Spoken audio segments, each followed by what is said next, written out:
Unang baitang, unang araw ng klase. Ito ang masarap sa pag-aaral, yung umpisa. Masarap ang grade 1, maraming bagong matututunan. Dito ako natutong magbasa ng isang buong paragraph, magsulat ng isang buong pangungusap, at magdrawing ng matino. Natuto rin akong tumula, kumanta, at bumilang ng mabilis, 1 to 100. Hindi biro ang pagbabasa. Rite of passage to pag natuto ka. Ibig sabihin na binyagan ka bilang literate.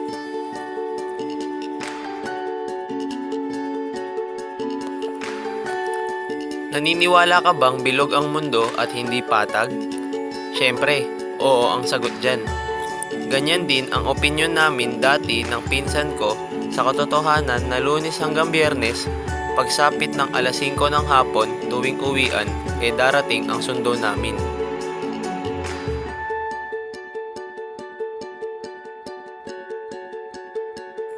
Kaso sumablay isang beses. Uwian na. Tinitingnan namin ang mga tao na nagsisiksikan sa labas ng pintuan ng classroom. Wala kaming kilalang muka. Nang maubos ang sundo ng mga grade 1, lumabas kami ng room at doon namin nakita ang naghihintay sa amin. Isang malakas na ulan. Sa hindi maipaliwanag na kadahilanan, naglakad kami palabas ng eskwelahan. May payong yung pinsan ko na sa sobrang liit para ka lang sumilong sa ilalim ng mushroom. May kalayuan ang nilakad namin, pero nakarating din kami sa bahay. Bumbunan lang yata namin ng tuyo. Ayos lang, buhay pa rin naman kami. Hindi ko malilimutan, nag-aagawan pa kaming magkakaklase sa utos ng advisor ko noong grade 3. Sa elementary, sikat ang batang madalas utusan. Ako ang napili. Alas 12 ng tanghali ang dismissal, 11:30 ako lumabas ng room. Pagdating sa kantin, anak ng tinapay, ang haba ng pila. Mabagal ang serbisyo ng dalawang teacher na in charge sa kantin dahil libang na libang sila sa pagpapalitan ng talambuhay. Uwian na. Dumating ang isang classmate ko na dala na ang bag ko. Isa sa mga pinakaayaw kong pakiramdam sa mundo yung napag-iiwanan. Pakiramdam ko, nasa ibang dimensyon na ako nang inabot ako ng 12:30. Dumating ako sa bahay nang nakahikbi at galit sa mundo. Simula noon, hindi na ulit ako nagtaas ng kamay para mag-volunteer sa wishlist ng mga teachers. Hindi ko talaga alam kung bakit asar na asar ako sa math. Nakaranas ako ng matinding dilubyo noong grade 6 ako. Star section, kaya pinili ang klase namin ng isang teacher na nagde-demo. Natawag yung pangalan ko. Nanginginig akong lumakad sa harapan ng klase para sumagot ng isang math problem. Isang math problem na hindi ko kayang sagutin. Pinagpawisan ako ng malamig at nanuyo ang lalamunan ko. Walang nagko-coach ng sagot. Matapos ang isang minutong pagtayo ko sa harapan, narinig ko na ang boses ng teacher na nagsabing, "Okay, who would like to help Roberto?" Noong araw na yon, formal kong isinumpa ang mathematics. At tandaan, 8 times 7 equals 56. Kung bibigyan ka ng 1 bilyong piso, pero mawawala lahat ang tao dito sa mundo at ikaw lang ang matitira, papayag ka ba? Ako, dati oo. Pero naiba yung pananaw ko sa pagtatapos ko ng grade 3. Dahil Marso at amoy bakasyon na noon, medyo dumalas ang absences ko sa klase. Ayos, sarap. Kaso isang araw, dumaan yung classmate ko sa bahay namin. May sulat yung teacher ko. Alam kong bad news yun. Pinapapunta ako ng teacher ko sa eskwelahan. Maaga, kinabukasan. Importante raw. Pumunta naman ako. Recognition day pala. May award ako. Wala na akong oras bumalik ng bahay. Nang makita ko ang pinsan ko, pinakiusapan kong pumunta sa amin at sabihin sa nanay kong pumunta kaagad sa eskwelahan. Kaso hindi umabot. Section na namin ang aakyat sa stage. Pagbanggit sa pangalan ko, dumating ang nanay ng classmate ko. Siya ang nagsabit sa akin ng ribbon. Ang lungkot. Masaya pag nakikita mong masaya ang mahal mo sa buhay.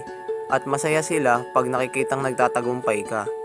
Pero kung ikaw lang at ang tagumpay, pangit. Walang kwenta. Ibang-iba ang high school kumpara sa elementary. Na-culture shock ako. Kung sa elementary ay nagbabago ang itsura ng mga estudyante, lalo naman sa high school. Public enemy number 1 ang tigyawat. Isabay mo pa dyan ang baduy na uniform, prescribed 3x4 haircut, at boses na piyok ng piyok. Pilit kang pinagmumukhang pangit sa edad na pilit kang nagpapakyut. Isa sa mga naging requirement sa home economics namin noong second year ay ang pagluluto. Babae ang teacher namin. Manananghalian ang ilang miyembro ng faculty. Pumoporma pa lang kami, nagtanong na kaagad ang teacher kung masarap ang lulutuin namin. Yes ma'am, mechado po, sagot ko. Maya-maya, bumalik at itinanong ng teacher kung tapos na ang afritada namin. Hindi pa po, sagot ko habang nakakunot ang noo. Maya-maya pa dumating na ang mga teachers para mananghalian. Ano bang niluluto ng mga bata? Tanong nila. Afritada, ang pagmamalaki ng teacher ko. Nang maluto ang ulam, nagsalo-salo na ang lahat sa mesa. Maya-maya may dumating na namang teacher at nagtanong, "Wow, ang bango naman. Anong ulam to?" Sabay-sabay na sumagot ang mga kagrupo ko at ang mga teachers. Isang beses lang kami nagluto pero 2 putahe ang nagawa namin. Noong 4th year, dahil matindi ang pressure ng 4th periodical exam dati, nagdeal kami ng classmate kong matalino at matalinaw din. Dahil sabay-sabay na ibinigay ang test papers ng iba't ibang subject, natuloy ang plano naming magpalitan ng papel. 2 papel ang sinagutan namin bawat subject, papel niya at papel ko. Bahala na siya sa advanced algebra, trigonometry at physics. Ako naman sa world history at literature. Madalas akong late kaya maraming beses din akong pinagpulot ng basura sa school ground kasama ang iba pang habitual latecomers. Minsan, nanghihinayang ako pag naiisip kong kaya lang ako hindi nagka-award noong high school graduation dahil sa tardiness ko. Kanya-kanya ng gimmick noong graduation. Ako, pinapirma ko ang classmates ko sa itim kong school bag gamit ang silver ink marker. Sa bag kong ito ngayon nakalagay ang mga naipon kong basura at gamit ko noong estudyante pa ako. Kasama ang mga down-to-earth outcast ng klase, naghanap ako ng papasukang kolehiyo sa Maynila. First stop, University of the East. Pagpasok namin ng campus, sinita kami ng security guard. Hindi pa raw sila tumatanggap ng applicants. Second stop, Polytechnic University of the Philippines. Medyo magulo ang proseso noong araw na yon. Pinagpapasapasahan kami ng mga personnel. Nag-back out kami. Third stop, Centro Escolar University. Ayos naman. Inilagay ko sa application form na gusto kong kumuha ng kursong marketing. Pero ang totoo, wala lang akong maisip na kurso noon. Fourth stop, Pamantasan ng lungsod ng Maynila. Computer Science ang isinulat ko sa application form. Kahit na ang interest ko sa computers noon ay kapantay lang ng interest ko sa mga kulugo. Fifth stop, Lyceum of the Philippines. Hindi ako nakapag-exam kasabay ng mga kasama ko. Kinailangan ko pang magpa-reschedule. Matapos ang nakakapagod na adventure, hindi ko pa rin nakita ang eskwelahan ko. Alam kong kailangan ko pang mamanhikan sa isa pang eskwelahan. Isa na lang. Nakita ko rin siya paglipas ng ilang araw. Kahit na 30 minutes akong late sa entrance exam, nakapasa pa rin ako. Nilagay ko sa application form, Computer Science. Sabi ng office assistant, wala raw silang ganoong kurso. Pinalitan ko ang kurso ko ng kahit anong tungkol sa computer. Basta may computer, ayos na yon. Sa wakas, college na ako. 10 istasyon ng tren, 2 jeep, higit 15 minutong lakad, at halos 100 baitang ng hagdan, 6 na beses sa isang linggo. Yan ang tinatahak ko papuntang eskwelahan noong first semester. Madalas akong huli sa klase. Pag uwi sa bahay, bagsak na ako sa kama. Wala nang merienda o hapunan. Anumang oras na natitira ay kulang pa sa homeworks. Lumipas ang mga linggo ng ganito. Habol ako ng habol ng oras pero lagi pa rin kulang. First year, first semester. Bagsak ako sa General Science 101. Doon ko lang naisip na ganun pala sa college. Lumala ang late, dumami ang absences. Yan ang katangian ng second sem ko. Pero noong panahon na yon, hindi ko pa rin alam kung ano na nangyayari sa pag-aaral ko. May isang back subject pero ayos lang. Disente pa rin naman ang score ko sa mga quiz at exam. Kaya lang, di talaga maiwasan maglaro sa 75 ang grades ko dahil sa mga miss schoolworks. Nagkasakit ako pagdating ng finals. Isang linggo ang finals, isang linggo rin akong absent. 6 units ang failed ko, 9 units ang incomplete. Mas madali pang umulit ng subject kaysa mag-hunt ng instructor at mag-complete ng requirement. Nag-summer class ako. Isang hakbang yon ng pagbangon. Binalikan ko ang back subject at kumuha ng advanced subject para hindi sayang ang pamasahe.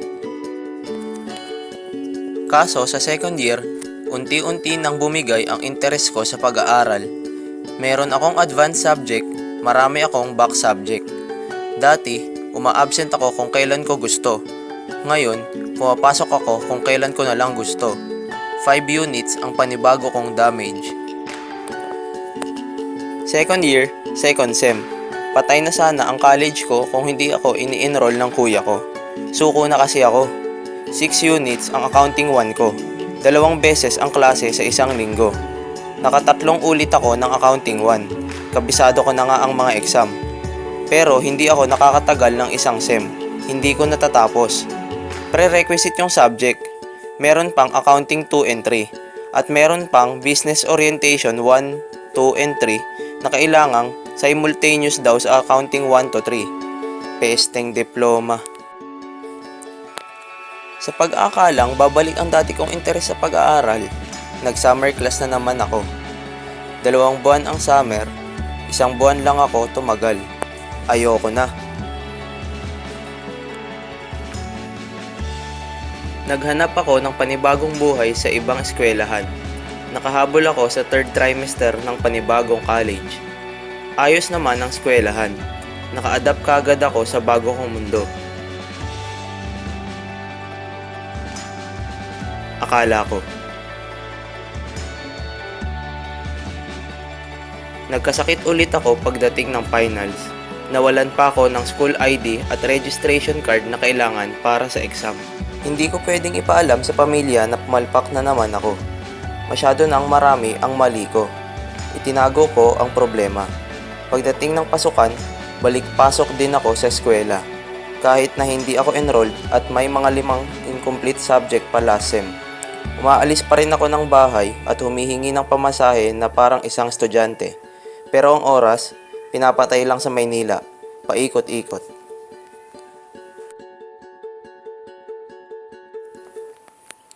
Sabi nila, sa kahit ano raw problema, isang tao lang ang makakatulong sa'yo, ang sarili mo.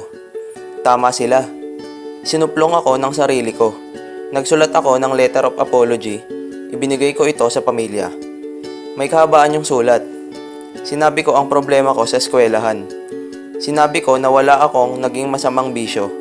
Nawalan lang talaga ako ng interes sa pag-aaral. Naisulat ko ang lahat ng hindi ko kayang sabihin. Wala ang mga magulang ko noong panahon na yon. Nasa probinsya ang nanay ko, nasa barko ang tatay ko. Doon ko natutunan ng isang bagay, responsibilidad ko ang buhay ko. Iba na ang tingin ko sa mundo. Wala na akong balak mag-aral. Gusto kong patuloy na matuto pero ayokong bumalik sa eskwelahan. Pero bumalik pa rin ako at kumuha ng kursong technical. Kursong computer, 2 taon. Tuwing babanggitin ang 2-year course, laging kasunod ang lang. 2-year course lang. Hindi computer science, hindi computer engineering, computer programming lang. Kinailangan kong kumbinsihin ang sarili ko na hindi na ako ulit magloloko. Sumali ako sa isang organization ng eskwelahan, publication ng school paper. Malayo sa perpekto yung publication namin.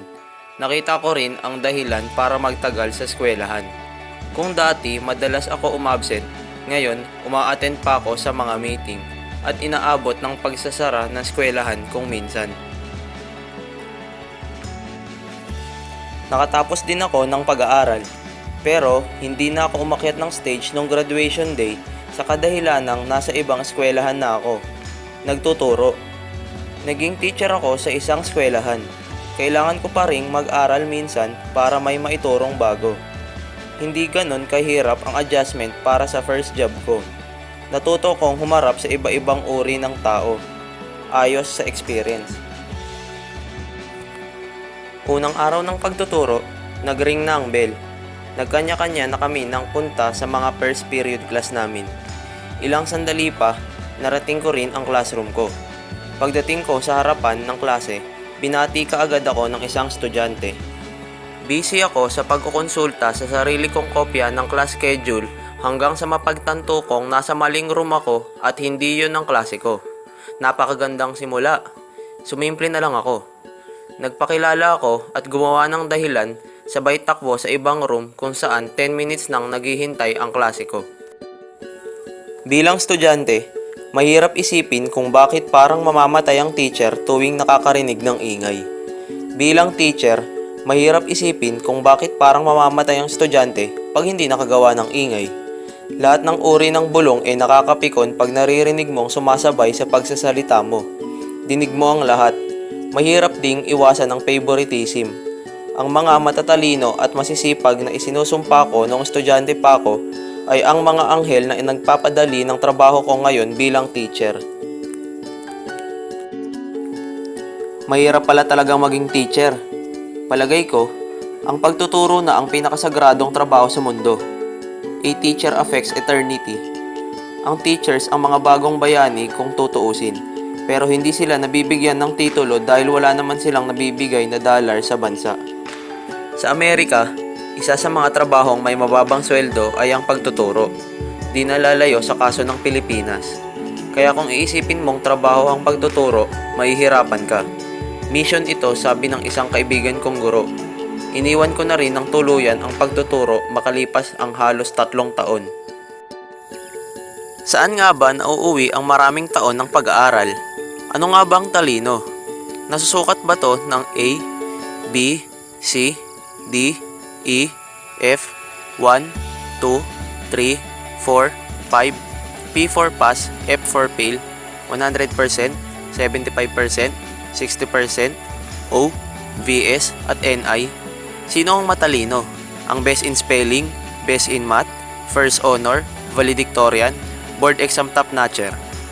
Hindi ba malaking pagkakamali ng maraming eskwelahan na gawing 0 to 10% lang ang karakter sa computation ng grades, gayong karakter ang humuhulma sa tao, pamilya, bansa, mundo at kasaysayan? Matagal ko nang binabalak bumalik sa eskwelahan ko ng high school, hindi matuloy-tuloy sa maraming dahilan. Pero isang beses nang mapadaan ako dito, hindi na nagpapigil ang paa ko papasok ng gate. Malaki ang eskwelahan ko. Iba na ang itsura ng likod ng high school building. Maraming pinagbago. Walang pagbabago sa loob ng high school building. Bulok pa rin ang mahal kong paaralan. Bago umuwi, umupo muna ako sa hagdanan ng stage sa quadrangle at nagpahinga. Nagsenti. Paglabas ko ng high school building, napansin ko ang iba pang building na dati ay wala. Halong saya at lungkot ang baon ko pa uwi. Nakabalik ako sa lugar, pero di ko na naibalik ang panahon.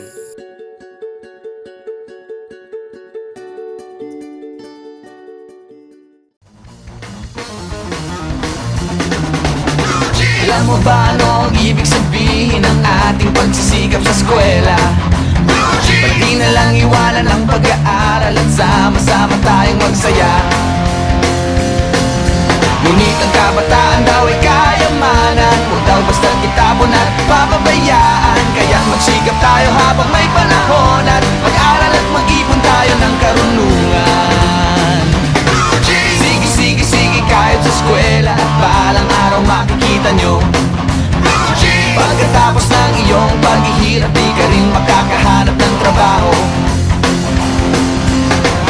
silang nagmamarunong sa buhay. Huwag sana silang makialam sa aking buhay. Anong kinabukasan pagkatapos sa eskwela? Huwag nang isipin at baka mangamba ka pa. Ibang-iba ang high school kumpara sa elementary.